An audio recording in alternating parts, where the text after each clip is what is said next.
So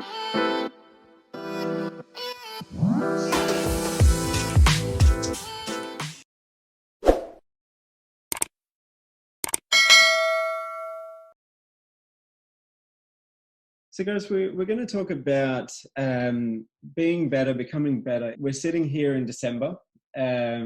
We've had a very good year. I'm looking down the list of all the attendees, and we've heard various stories from a lot of you, whether it be in the tribe or on email or conversations that we've had, of a lot of the successes and the challenges that you guys have overcome this year. But I think a lot of the time we sit here at this time of the year and we have this urge or this need. I think it's like this innate human thing to want to start new things in the new year, to want to commit to new habits, to set new goals, to refresh, to reboot, to recharge, all those sort of things. But Ed, I want to put it over to you, because sometimes these new, fresh, shiny things can be a bit of a distraction and lead us astray based on the good work that we've done this year. So what are your suggestions when it comes to the New Year's resolutions? For me, it's the danger in that kind of thing is that you go chasing the next shiny thing, and you don't get any traction from the things that we need to put in place. But people, especially the staff, they need to do. We talk about early adopters, middle adopters, and late adopters, and the staff especially need for you to be consistent and persistent in what you do and the message that you give them. So changing things and chasing the next shiny thing is the most disruptive activity that you can do for the team. The team wants consistency, they want persistence, they want to know where they stand, and they want to know, stable leadership. So changing things constantly is just not the way to go, and especially before you create new habits. And for some of us, it takes doing the new thing once or twice, and it becomes a new habit. For others, it might require them to do the new task 5 or 6 or 10 times. And for the late adopters, it might take 20 or 30 or 40 times of doing it before it becomes a new habit. And as a leader, you need to just bring everybody with you, be consistent with what you're doing, and be very stable in the messages that you give them. So, if you lead with that, then you're going to get the team coming along with you. Now, as I said, they'll come on board at various stages. As long as your message is consistent and you persist, then you'll eventually get everyone on board. But chopping and changing, it's just so disruptive and it confuses everybody. And that's the worst thing a leader should do. Jamie, would you add to that, or any comments on that? Just to reiterate what Ed was saying is, you must be consistent and persistent, but also realize that we all live in the now. And what I mean by that is it's the present moment. It's right now. The decisions that you make as a leader, whether you're leading yourself or whether you've got one staff member or whether you've got 30 staff members in my case, it's the decisions that you make right now that determine your success and the direction that you take. And so I suppose I just want to stress to people that make the right decisions. use Ed and I, use the mentors to make the right decisions, because they do have an impact, and we all think, oh, well, tomorrow will come, won't it? A week will be here, a month will be there, 6 months will be there, and 12 months will be there. But the fact is that your life is short. And it comes around really, really fast. And if you're setting your goals and you've got the vision in terms of, what you want your turnover to look like, then, I can only stress, obviously, the persistency and consistency, but just really think about the next decision you make. I think Rachel Robinson, the great leadership person who went to the Antarctica, and she actually spoke at XeroCon a couple of years ago, and some of the listeners will remember her. She said that your success is defined in moments. It's the moments that you deal with people. It's the moments that you deal with people on your team, and the decisions and the way that you handle challenges determines your success. So yeah, my point would be live in the now. Like right now, today is going to determine the success of your next day, your next week, your next 5 years. Brilliant. I love that. It's with everything that's going on in the world as well. I think it's sometimes easy to look past that, whereas it's such a simple thing to kind of bring yourself back and anchor yourself on that point. Yeah. Especially when it comes to growth, guys. We were talking before we started. We were talking before we started this webinar in terms of growing and the pains of growing sometimes and growing too quickly, and what effect that has on certain businesses, whether it be an accounting firm or any company for that matter. Talk to us a little bit about that, because there will be some people on the list that I can see who have implemented a lot this year and may have grown incredibly quickly, but may need to just stop and do a bit of a stock take and see where they're at, to make sure that the foundations remain intact and that we're building something that we can really build on top of, rather than have cracks appear. Ed, do you want to start on that point? Yeah. Often when you look back and you look at the world at large, some people achieve so much in their life. I mean, we all have the same amount of time available to us, and yet some people achieve so much in their lives and others don't achieve that much. And I'm always really curious and interested in what those people that achieve so much do, that that gets them the results that they do. And often it's about just making sure that you get the balance right between the P&L activities and things we talked about, like the quad A activities, which are important and urgent, and putting fires out and that kind of activities, and reacting activities, to the quad B activities, which are the important but not urgent, what I call the balance sheet items, which is investing. And if you do too much, if you spend too much of your time in the quad A activities, putting out fires and not investing, and in the quad B activities, you'll end up continually spinning your wheels, and you won't achieve that much at all. So when I look back at people who have achieved so much, it's they get the balance right between the now, here now, put the fire out, and then investing. And for most of us, we focus what I call visible money, which is your P&L stuff, because it's visible, and the invisible stuff is your investment. And so we tend not to do that because it's invisible, but it's still money. It's invisible money, like an investment in your business. Whilst it's invisible, like what Jamie did, he went to the Philippines and invested in that, invested in the people there. It's all invisible, but it's an investment, and it'll pay a dividend later on. It'll pay a visible dividend later on, but you've got to do that. And often I find that people who are not so successful and achieve very little in life spend most of their time in the first quadrant A, putting fires out.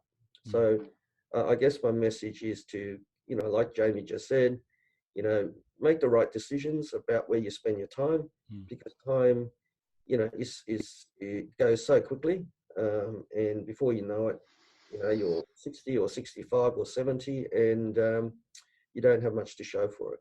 Absolutely. And I think, Jamie, we were talking about this briefly before the call as well, and saying that's the year for us to work in quad 2 even more than what we have been. So talk to me about your thoughts and your epiphany on that today. Yeah, look, I was just going for a run this morning, and as I said earlier, it really just sort of hit me, and just to share with everyone that, the decisions that I made today and this week will impact my life in 10 to 15 years' time. Now, that's a really long time frame, but that's the reality of it. If everyone stops and thinks and says, as coming back to what Ed said, where do you spend your time? and keep thinking every day, well, the decisions that I make today, the activities that I make today, the decision to train that person and invest in that relationship, or not to train and not to invest in that person, how will that affect me when I'm 60? For me, that was quite profound this morning, just like an epiphany. And, that'll be the one thing to share, because, when this webinar finishes and everyone goes back to work and everyone starts doing the next tax return, and stop for a moment and think in the now, how is this activity going to affect me in 10 to 15 years time?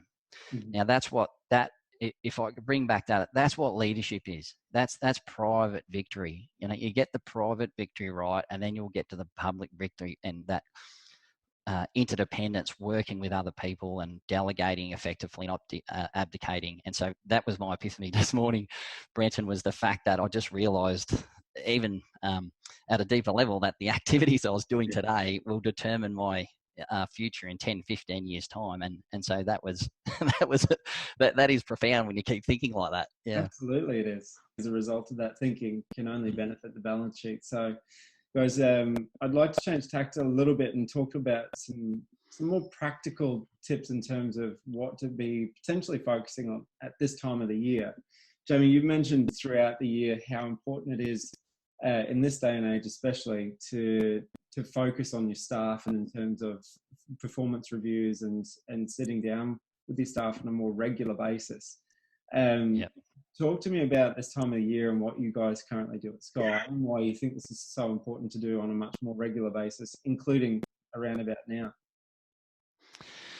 Yeah, look, a lot of this is in the videos on the Wize Vault, of course, but coming back to it, I think it's absolutely critical that the leaders in the firm, so from top down, every quarter meet with their direct reports and sit down and have a few conversations that you don't normally have.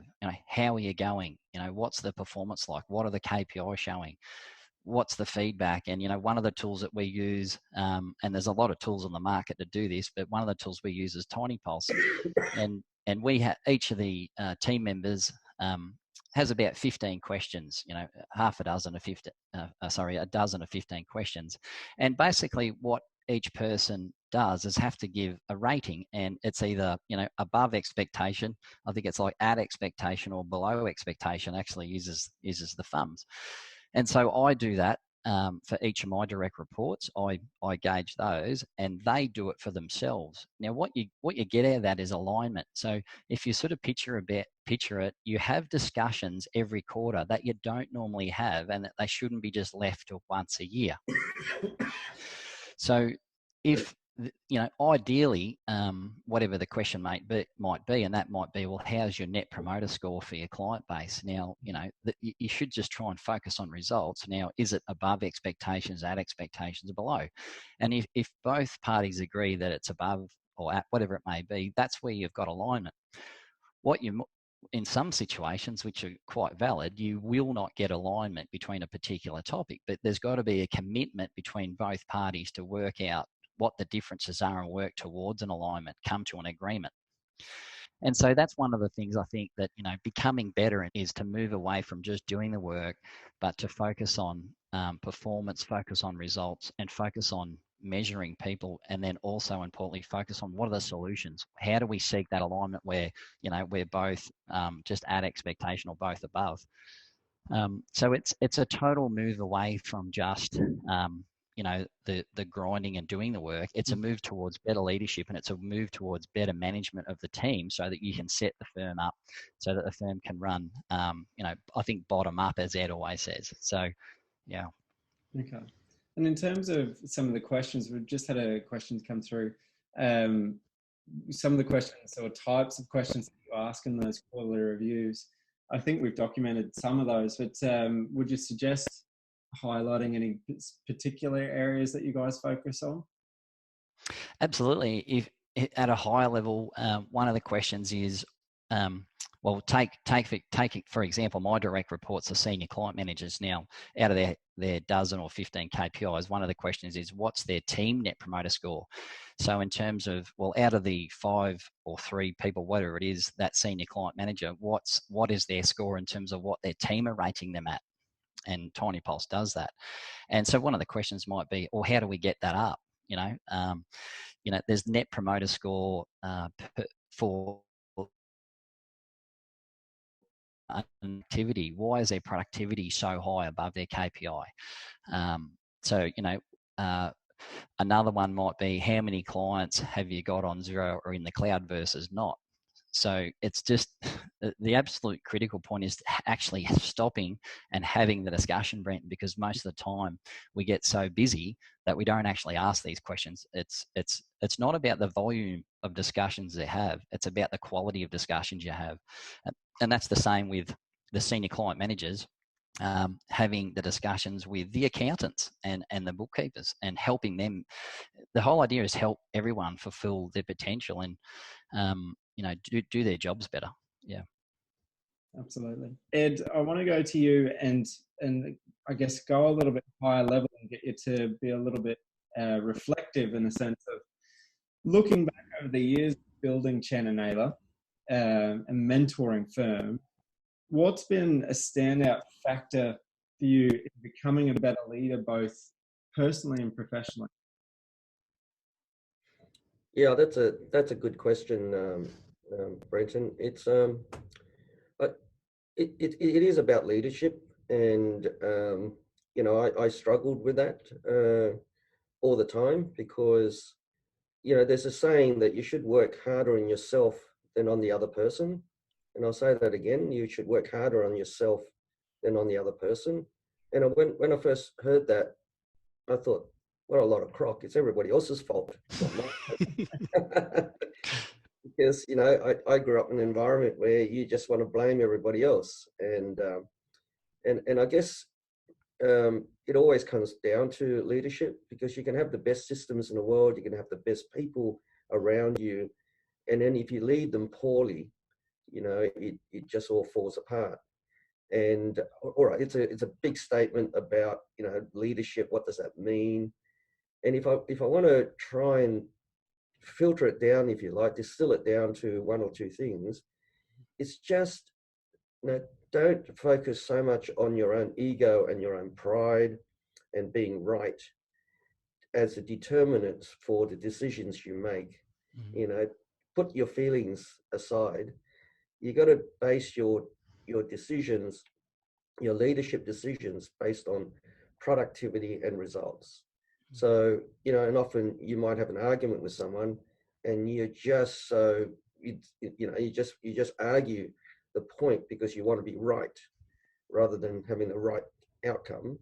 And the right outcomes is about, results and productivity. That should be the basis of your decisions. And that's something that it's difficult. It's easy to say, but it's difficult to do, especially when, you might argue with someone, or you might have a difference of opinion with someone.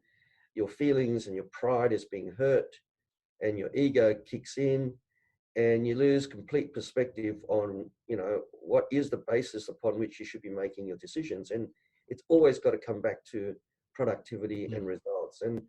And looking back on it, everything is to do with that. And whenever I failed, whether it's privately or publicly in the work environment, it all comes back to me putting my own ego and pride and wanting to be right ahead of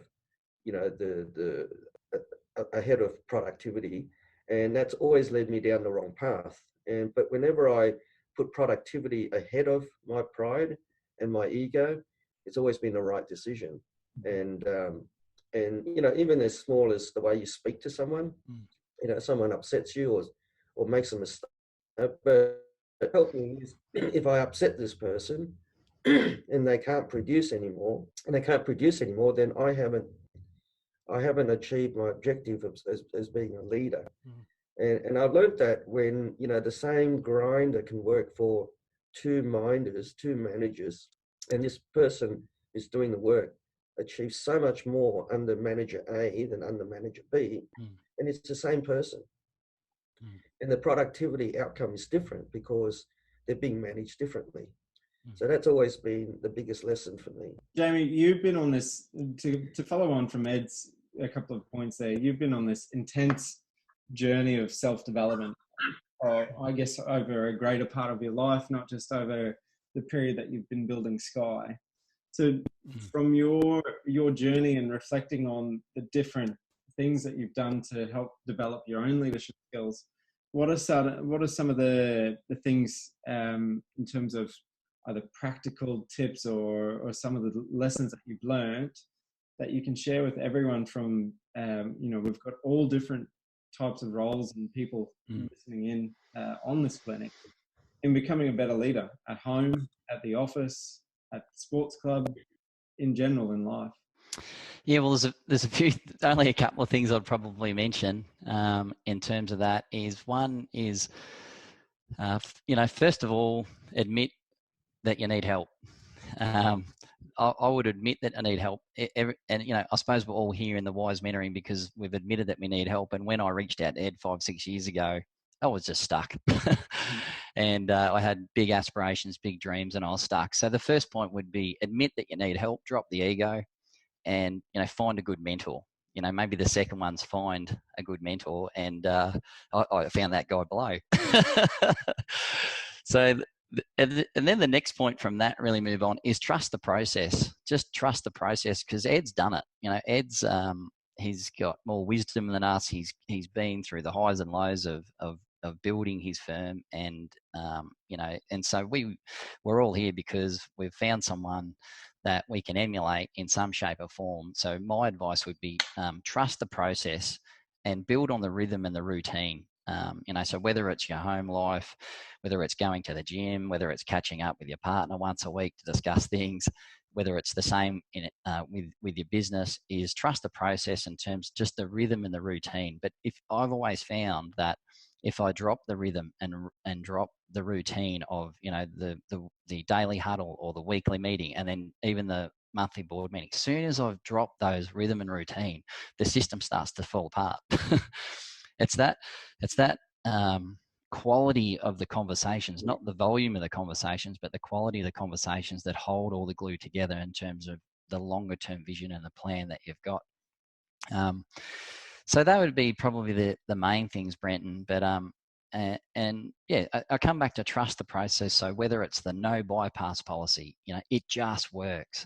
Whether it's the corporate structure versus the partnership structure, the corporate structure just works.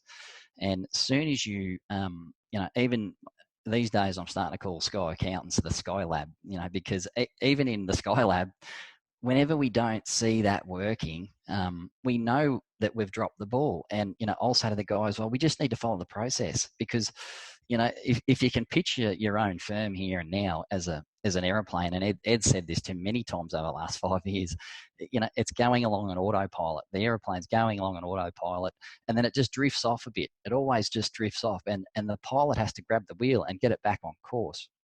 And the way to do that is just with your daily meetings, your weekly tactical meetings, and your monthly board meetings, because you must keep that plane. You've got to keep the firm on track in terms of where it needs to get to. So if you just say, oh, I'm too busy to have a meeting this week, oh, I'm too busy to have my daily huddle, I'm too busy to have the board meeting, then that firm will go further off track, and all of a sudden you'll find you're out in the wilderness and you'll wonder how you got there.